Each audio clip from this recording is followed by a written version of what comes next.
Olá, galera, beleza? Vamos para a nossa aula de terça-feira, como sempre, aula de correção de exercícios.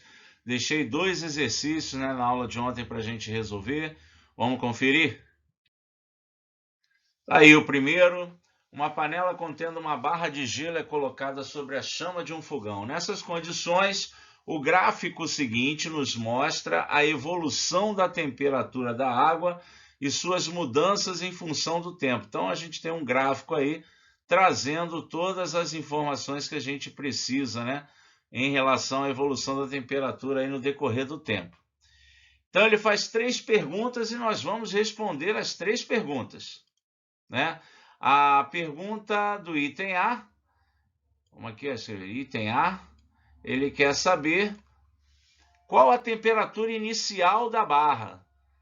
A temperatura inicial é a temperatura no instante zero. Ou seja, quando o tempo é zero, qual é a temperatura da barra? O tempo está no eixo horizontal, está no eixo X, E a temperatura está no eixo vertical, está no eixo Y. Y em função de X, ou seja, temperatura em função do tempo.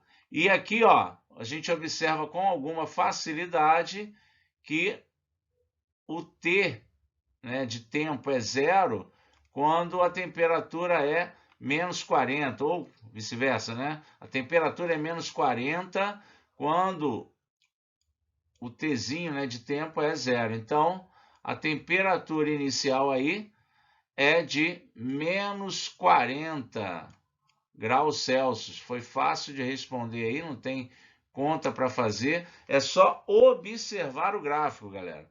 Se você consegue observar o gráfico e responder as perguntas, tá ótimo, não é isso? Vamos lá, pergunta do item B. Quanto tempo se passou após o início do processo para que o gelo se tornasse totalmente água? E aí? Para que o gelo tornasse totalmente água. Em que momento o gelo se tornou água? Aqui, estou marcando aqui no gráfico o momento em que o gelo virou água totalmente. Isso foi após o quê? 10 minutos, T do tempo é minúsculo. Resposta do item B, 10 minutos. Após 10 minutos, o gelo virou totalmente água, ok? E o item C, ele vai perguntar o seguinte: em que momento a água da panela está a 100 graus Celsius? Então, olha, a temperatura da água está a 100 graus Celsius nesse ponto aqui, Em que momento é esse? Momento 20 minutos, ok? Tá aí, 20 minutinhos é o tempo aí, que levou para a água chegar aos 100 graus Celsius. Ok? Fechou. Era só isso, a resposta aí do primeiro problema. Só observar o gráfico. Beleza, galera? Show de bola. Vamos para o segundo problema? O segundo problema traz esse gráfico aí, de uma função f de x. E pela análise desse gráfico, ele pede para a gente determinar essas quatro coisinhas aí. Vamos lá, item A, ele quer o domínio da função f. Isso a gente viu com muita tranquilidade na aula de ontem, Basta a gente olhar para o eixo horizontal, basta a gente observar o eixo do x, não é isso? E aí você vai ver que o meu domínio não é o conjunto dos reais. O meu domínio, o gráfico da minha função, ele está limitado entre o menos 2, e o 4. E aí o que define se o menos 2 e o 4 estão ou não nesse conjunto domínio é se a bolinha está pintadinha ou vazada. No caso aqui, o menos 2, apesar de ser um extremo, do meu domínio, ele não pertence ao domínio, tá certo? Porque a bolinha aqui, tá vazia, a bolinha do menos 2. Já o 4, ele tem uma imagem na função, que é o 4, então ele está no domínio. Então a gente fecha aí o intervalo no 4. ok? Então, ó, marquei aqui de vermelho a região que determina o domínio da minha função. No item B, aí ele quer o conjunto imagem da minha função. Conjunto imagem, aí agora a gente vai olhar para o eixo Y, né? Vai olhar para o eixo vertical. E aí a gente vai, com alguma tranquilidade também, perceber que as imagens da minha função variam aqui no intervalo entre 0 e 4, não é isso?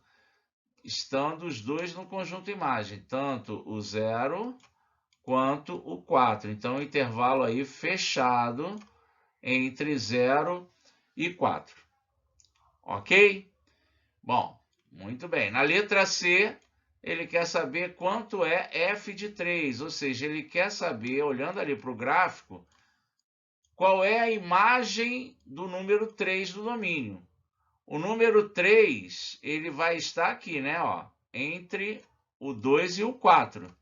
E aí é só procurar o valor de y, né? Que vai ser imagem desse cara, ó. Projetei aqui, ó. Na verdade, todos os números entre 2 e 4 têm a mesma imagem, que é o 4. Ok? Então, f de 3 é igual a 4, né? Aqui, ó. A imagem do 3 é esse pontinho, que está no 4. E, finalmente, no item D, eu quero saber qual é o valor de x que produz a imagem 0. Qual é o valor do x que produz a imagem 0? Está aqui, ó. O valor do x que tem imagem 0, ó, estou enchendo a bolinha aqui, ó, é o próprio 0. Não é isso? Então, resposta 0. Tá aí. Respondidos os 4 itens do nosso exercício. Hoje a aula foi rapidíssima, só para a gente corrigir. Lembrando que no próximo dia 29 teremos uma avaliação, né? Então tem a aula ainda do dia 22, né? Então, tem mais uma aula, depois já é a nossa avaliação, ok? Ficamos por aqui então, galera. Um abraço e até segunda que vem. Tchau, tchau.